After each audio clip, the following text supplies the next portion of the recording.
Good afternoon everybody, what's happening, what's going on? Today I'm going to be showing you how to replace the rear shocks or rear struts in an E39 5 series. This is part 3 in a series of 3 videos. In the first 2 I show you how to remove the rear seat, how to remove the C-pillars and the parcel shelf. Those steps are required so that we can access the nuts that secure the top of the strut to the car. And in step 3 here we will remove those struts and replace them.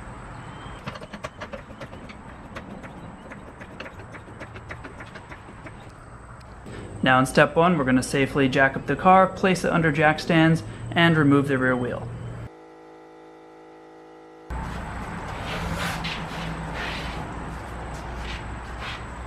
Now before we can remove the shock from the car, we're going to have to remove the inner plastic fender well liner. That's this plastic crap all the way inside the wheel well.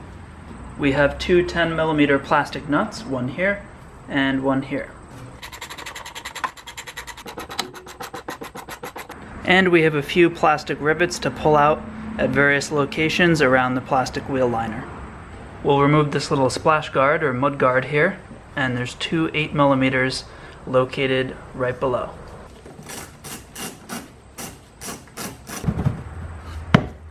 And we have a few plastic rivets to remove here and here.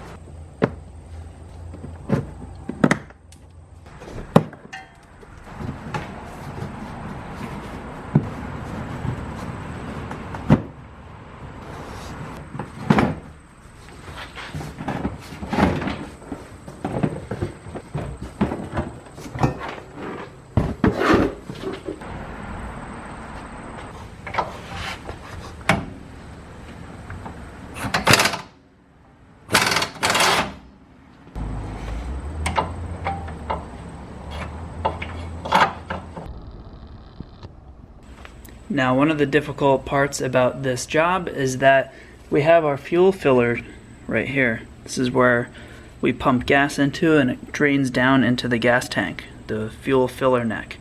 So we need to loosen this up because our coil spring, our strut, has to drop down and this stuff is in the way. So we have a 10mm nut here and we have another one up here. And we're going to just loosen those up so that we can move the filler neck.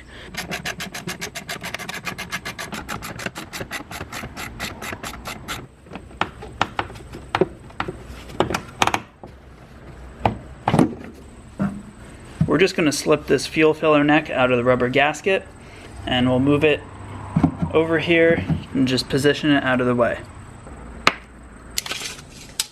Here's where you get to polish up on your woodworking skills. We'll need one 2x4 cut to 9 1/4 inches in length. Now the purpose of this is we're going to wedge it in between our swing arm, or the lower control arm here in the back, and the frame of the car. As you can see right here, this is the frame of the car.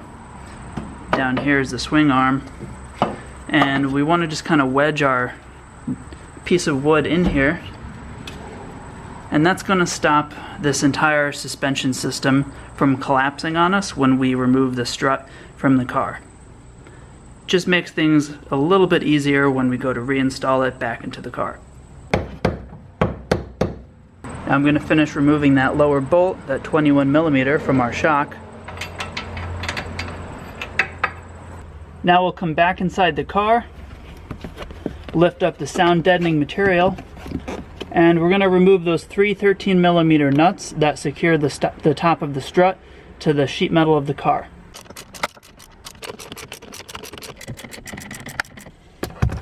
At this point I'm going to reach underneath the car and hold onto the strut as I remove the final couple of threads on each nut so it doesn't just drop out onto the car.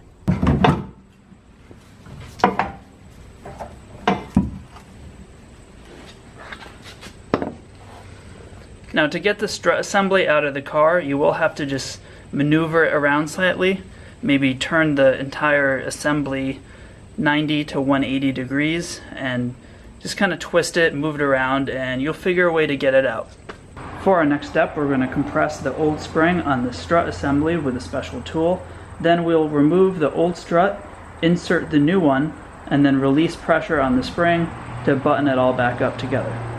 Now in order to do that, I'll show you the special tool in a moment, which we're going to use to clamp down on the spring. But before we can install that tool, I'm going to use some glass cleaner and paper towels to make sure that the surface of the spring here, the coil, is completely free of any dirt or grease. That will reduce the chances of that tool slipping around while we're compressing the spring, which is very important for safety. And here's our household glass cleaner.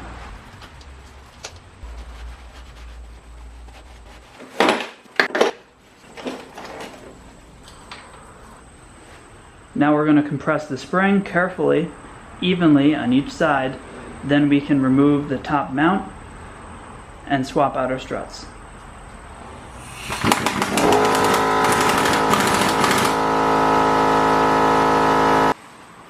Now as you can see, we release just enough tension so that there's no pressure on the strut.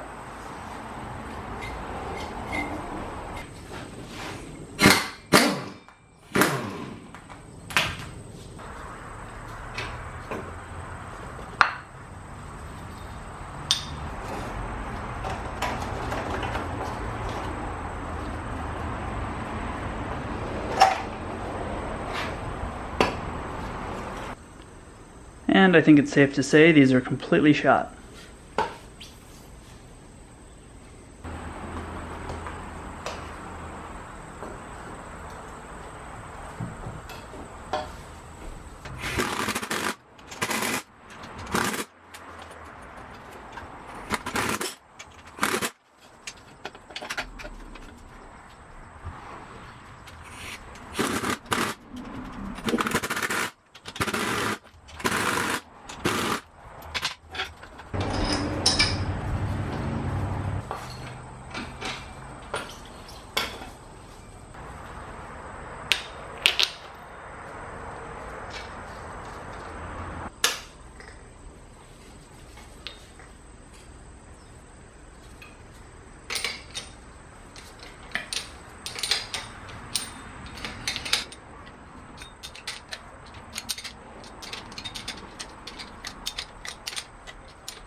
Now the nice thing about having that block of wood wedged in here is that we really don't have to struggle with that strut when we put it back in the car. Okay, let's put it back now.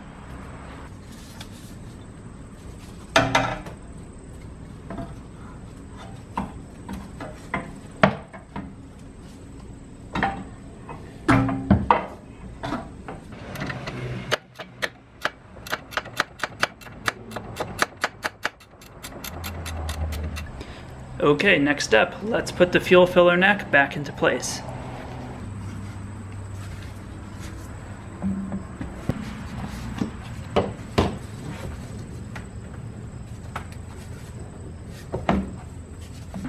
We'll put the two 10mm nuts back into place.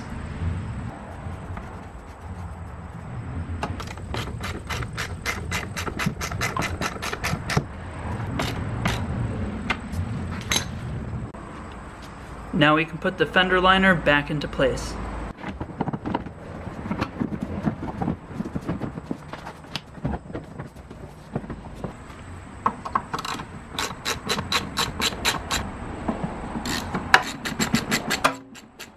Okay, let's lift up the car off the jack stand, we'll put the wheel back on, and then we're going to proceed to the other side.